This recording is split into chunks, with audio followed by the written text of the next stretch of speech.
નમસ્કાર મિત્રો, welcome to day 2, બીજો દિવસ છે જ્યાં આપણે ઇંગ્લિશના કમાન્ડ શીખીશું. મિત્રો, કુલ 60 દિવસનો ઇંગ્લિશનો કોર્સ છે, બીજો દિવસ છે. ચલો શરૂ કરીએ. આજે આપણે જોઈશું ઇંગ્લિશના કમાન્ડ, એવા આદેશના નાના નાના વાક્યો જે તમે ઘરમાં અને બાળકો સ્કૂલમાં પણ વાપરતા હોય છે.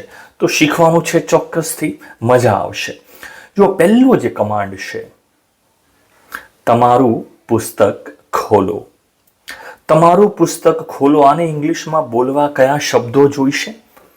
તો નીચેના શબ્દો જોઈશે. એકવાર મારી સાથે બોલવાનું છે ને વાક્ય પણ પહેલા વિચારવાનું છે. તમારું, યોર, પુસ્તક, બુક અને ખોલો, ઓપન. તો આ ત્રણેય વાપરીને જે તમારું તમારું વાક્ય બનશે, વાક્ય તમારું બનશે એ છે ઓપન યોર બુક. બોલો એકવાર, ઓપન યોર બુક.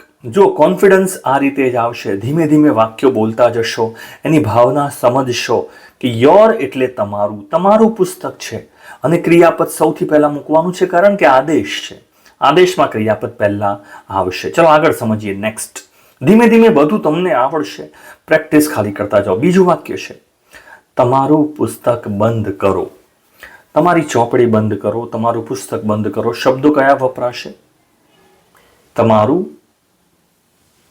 યોર, પુસ્તક ખબર જ છે, બુક, અને બંધ કરવું આપણે કાલે પણ જોયું હતું, શબ્દ છે ક્લોઝ. તો આનો ઉપયોગ કરીને વાક્ય વિચારો. શું બનશે? તો મિત્રો વાક્ય બનશે ક્લોઝ યોર બુક. ચલો બોલો, ક્લોઝ યોર બુક. તો બે વાક્યો પતી ગયા છે પહેલા. ચલો આગળ સમજીએ. નેક્સ્ટ, ત્રીજું વાક્ય છે તમારું. અન્ય આદેશ એક છે. તમારે કેવું છે કે વાક્ય વાંચો. કોઈને કેવું છે વાક્ય વાંચો.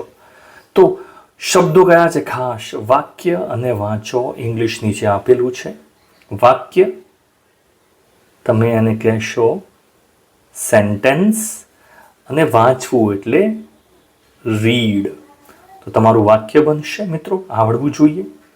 શું થશે? બોલો. તમારું વાક્ય થશે, જો અહીંયા જ લખી દઉં છું, તમારું વાક્ય થશે રીડ અને સેન્ટેન્સ. બોલો, રીડ સેન્ટેન્સ, રીડ સેન્ટેન્સ. જોડે બોલો એકવાર. ચલો, વાક્ય વાંચો, રીડ સેન્ટેન્સ. નેક્સ્ટ તમારું વાક્ય છે. બોલો, વિચારો. તમારા હાથ અથવા તમારો હાથ ઊંચો કરો. જેને આવડતું હોય એનો હાથ ઊંચો કરે. સાહેબ કહેતા હોય છે કે તમારો હાથ ઊંચો કરો. તો જો સૌથી મોટી સમસ્યા આમાં ક્રિયાપદ કયું વપરાય? ઊંચું કરવું. આના માટે ક્રિયાપદ આવડતું હોય તો વાક્ય ચોક્કસથી બને. શબ્દ કયા કયા છે? તમારો, યોર, બરાબર છે. હાથ માટે આપણે વાપરીશું હેન્ડ.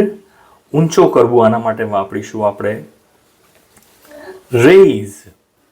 તો બોલો, હવે વાક્ય તમારે વિચારવાનું છે. જાતે વિચારશો, આવડશે ચોક્કસથી. તો વાક્ય થશે raise your hand. Raise your hand. બોલો, raise your hand. Very good. ચલો નેક્સ્ટ વાક્ય સમજીશું. એ છે તમારે ઘરનો આદેશ છે. મમ્મી તમને કહે છે કે રૂમ સાફ કર. રૂમ સાફ કર. હવે જો તારો રૂમ સાફ કર એવું નથી, ખાલી રૂમ સાફ કર આટલું જ છે. તો આના માટેના શબ્દો નીચે આપેલા છે. રૂમ ઇંગ્લિશ જ શબ્દ છે રૂમ, ગુજરાતીમાં ઓરડો કહેવાય છે. રૂમ સાફ કરવા માટે શબ્દ છે ક્લીન. ક્લીન અને રૂમ. હવે જો આદેશમાં વાક્યનું ક્રિયાપદ કયું છે? ક્લીન. તો એને પહેલા મૂકશો એટલે વાક્ય બની જશે. તમારું વાક્ય બનશે clean the room. Clean the room. Clean the room. જો ધ એટલા માટે વાપર્યું છે કે જે રૂમની વાત કરીએ છીએ એક રૂમ આપણને ખબર છે, જેની વાત કરીએ છીએ નિશ્ચિત વસ્તુ છે, એટલે ધ મૂક્યું છે. Clean the room. બોલો, clean the room. Very good. ચલો, ખૂબ જ મહત્વનો આદેશ છે. આદેશીના મિનિંગ એક વાક્ય છે. તમારી માતાને મદદ કરો. શબ્દો ખાસ આમાંથી પકડવાના છે. તમારી માતાને મદદ કરો. તો પહેલા તો ક્રિયા કઈ છે? મદદ કરવી. તમારી એટલે તમને ખબર છે, યોર, અને માતા માટે શબ્દ આપણને ખબર જ છે. તમારી, યોર, બરાબર છે. માતા આપણે કહીશું એને મધર, અને મદદ કરવી આના માટે વાપરીશું આપણે હેલ્પ. હવે જુઓ, તમે કોઈને કંઈક કરવા માટે કહો છો, કોઈને સલાહ આપો છો, આદેશ આપો છો, ઓર્ડર આપો છો, ક્રિયાપદ પહેલા આવશે. તો આમાં પણ તમે જોઈ શકો છો હેલ્પ પહેલા મૂકવું પડશે, તો તમારું વાક્ય બની જશે. વાક્ય તમારું બનશે help your mother. Help your mother. બોલો એકવાર. Help your mother. Very good. ચલો આગળ નેક્સ્ટ વાક્ય છે. શબ્દો લખતા રહેજો જોડે જોડે, તો વધારે મજા આવશે. બરાબર છે. હવે જુઓ, વાસણ ધોવો. વાક્ય છે કે વાસણ ધોવો, વાસણ ધોઈ નાખો. બરાબર છે. જુઓ, તમારા વાસણ છે એવું નથી, વાસણ ધોવો. બે જ શબ્દો છે, તો આના માટે ખાસ. હવે જુઓ, ઇંગ્લિશમાં વાસણો એટલે બધા વાસણો આવી ગયા, બધા માટે શબ્દ વપરાય છે ડિશિઝ. ડી શી ઝ, ડિશિઝ. બરાબર છે. ડિશિઝ. હવે ડિશનો મતલબ થાય છે થાળી. પણ ખાસ યાદ રાખો, શબ્દો ઉપર નહીં જવાનું. ઇંગ્લિશ ભાષા અલગ છે, એની ભાવના અલગ છે, એના નિયમો અલગ છે. તો બધા જ વાસણો, થાળી, વાડકા, ચમચા, બધું ભેગું થઈને શું કહેવાય છે? ડિશિઝ. તો વાસણો ડિશિઝ, ધોવું એને કહેવાય છે ઇંગ્લિશમાં વોશ. બરાબર છે. તો આ બેનો ઉપયોગ કરીને જુઓ, ક્રિયાપદ પહેલા મૂકવાનું છે તો તમારું વાક્ય બની જશે. અને થાળી, જે વાસણો છે નિશ્ચિત જ છે, આ ધોવાના છે, ફિક્સ છે. Wash the dishes. Wash the dishes. બોલો, પ્રેક્ટિસ કરો. Wash the dishes. Very good. ચલો આગળનું વાક્ય સમજીશું મિત્રો. આ રીતે શીખશો, ચોક્કસથી તમને ઘણા વાક્યો, ઘણા શબ્દો આવડશે. 60 દિવસમાં તમે જોજો, તમે કહેશો કે સર ઘણું ઇંગ્લિશ અમારું સુધર્યું છે. બરાબર છે. તમારું ભોજન ખાઓ. હવે આપણે ગુજરાતીમાં કહીશું કે ભાઈ જમી લે, ભાઈ ખાઈ લે, ભાઈ ચલ જમી લે. તો ચલ જમી લે, ભોજન જમી લે, જે તમારે બોલવું હોય બોલી શકો. ભાવનાઓ ગુજરાતીમાં વાક્યો ભલે 50 હોય, અર્થ એક કે તમે જમી લો. તો આના માટે શબ્દો, સામગ્રી કઈ કઈ જોઈશે? યોર. હવે તારું જે જમવાનું છે એ જમી લે, આપણે એવું કહેવું છે. તો તારું એટલે તમારું, યોર. ભોજન માટે શબ્દ વપરાય છે ફૂડ. ફૂડ, સવારનું સાંજનું ગમે તેવું જમવાનું એટલે આપણે ફૂડ કહીએ છીએ એને, એક સાદો શબ્દ છે. અને ખાવું એના માટે છે ઈટ. ઈટ એટલે કંઈક ખાવું. તો આમાં ક્રિયાપદ કયું છે? હવે તો આવડશે તમને, ઈટ. તો તમને હવે વાક્ય આવડી ગયું હશે, તમે જાતે જોશો કે આ વાક્ય તમને આવડી ગયું છે. Eat your food. Eat your food. Eat your food. બોલો. Eat your food. Very good. ખૂબ જ સરસ. ચલો આગળનું વાક્ય સમજીએ. નેક્સ્ટ સિમ્પલ વાક્ય છે. કોઈને કહેવું છે પાણી પીવો. હવે આટલું તો તમને આવડતું હશે ચોક્કસ. તો આ વાક્ય ફટાફટ જોઈએ આપણે. પાણી માટે શબ્દ આપણે કયો વાપરીએ છીએ? વોટર. અને પીવું એના માટે ક્રિયાપદ છે એ છે ડ્રિંક. બરાબર છે. ડ્રિંક અને વોટર. ક્રિયાપદ કયું છે? ડ્રિંક. તે પહેલા મૂકવું પડશે, વાક્ય બની જશે સિમ્પલ, નાનું, સરસ મજાનું. Drink the water. Drink the water. Drink the water. Drink the water.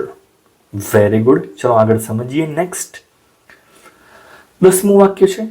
છેલ્લા 2 વાક્યો છે ખાસ. તમારે ઘરમાં કહેવું છે કે ભાઈ લાઇટ ચાલુ કરને, પંખો ચાલુ કરને.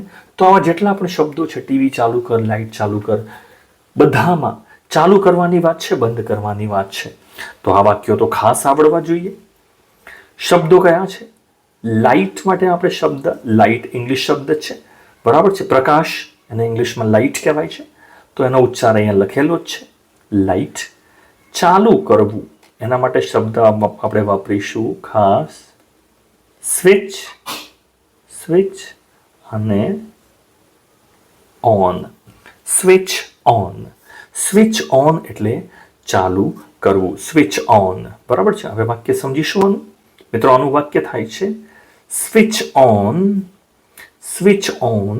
The light. જો ક્રિયાપદ છે સ્વિચ એટલે પહેલા મૂક્યું છે સ્વિચ ઓન ધી લાઇટ. જો પંખો હોત તો અહીંયા શું મૂકત આપણે? Switch on the fan. AC હોત તો switch on the AC. TV હોત તો સ્વિચ ઓન ધી ટીવી. આવા શબ્દો, આવા વાક્યો આરામથી બની શકે છે. હવે તમારે ધારો કે આ જ વાક્યમાં એવું કહેવું છે કે લાઇટ બંધ કરો, તો જો બહુ મોટો ફરક નહીં પડે. ફરક ક્યાં પડશે? ખાસ બંધ કરવું વાક્ય વપરાશે જે ક્રિયાપદ છે સ્વિચ ઓફ. તો આનો ઉપયોગ કરીને વાક્ય ચોક્કસથી તમારું બની જશે switch off the light. Switch off the light. બરાબર છે. Switch off the light. તો હવે મેં વાક્યો મૂકેલા છે, તમે આરામથી સમજી શકો છો. બધું દેખાય નહીં, થોડું થોડું દેખાશે. પહેલું વાક્ય છે, જોઈ શકો છો. પુસ્તક, તમારું પુસ્તક ખોલો. શું લખેલું છે? થોડું વિચારો. મેં ટપકા કરેલા છે, દેખાશે નહીં. Open your book. ચલો બંધ કરો તમારું પુસ્તક. Close your book. ચલો ત્રીજું વાક્ય તમારે બોલવાનું છે. ચલો વાક્ય વાંચો. બોલો. Read the sentence. Very good. ચલો આગળ. તમારો હાથ ઊંચો કરો. શું થશે? Raise your hand. ચલો તમારો દરવાજો છે એ ખોલો. સાફ કરવાની વાત છે. તમારો રૂમ સાફ કરો. બોલો. Clean the room. આ બધા જ વાક્યો જોઈ લો. હવે તો તમને આવડશે. પહેલું વાક્ય બોલો, કયું છે? થોડા થોડા શબ્દો જોઈને વિચારો. પહેલું વાક્ય કયું છે? તમારા મમ્મીને મદદ કરો. બોલો. દેખાય જ છે હેલ્પ યોર મધર. વાસણો ધોઈ નાખો. Wash the dishes. તમારું જમવાનું જમી લો. દેખાય જ છે. બોલો. Eat your food. બરાબર છે. પાણી પી લો. Drink the water. લાઇટ ચાલુ કરો. Switch on the light. Light બંધ કરો. Switch off the light.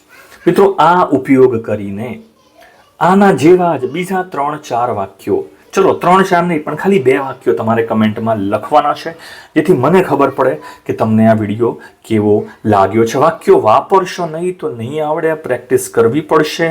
નીચે ચોક્કસથી કંઈ કમેન્ટ કરો જેથી મને ખબર પડે કે તમને આ કેવું લાગે છે. ત્રીજા દિવસમાં મળીશું ચોક્કસ. Thanks for watching.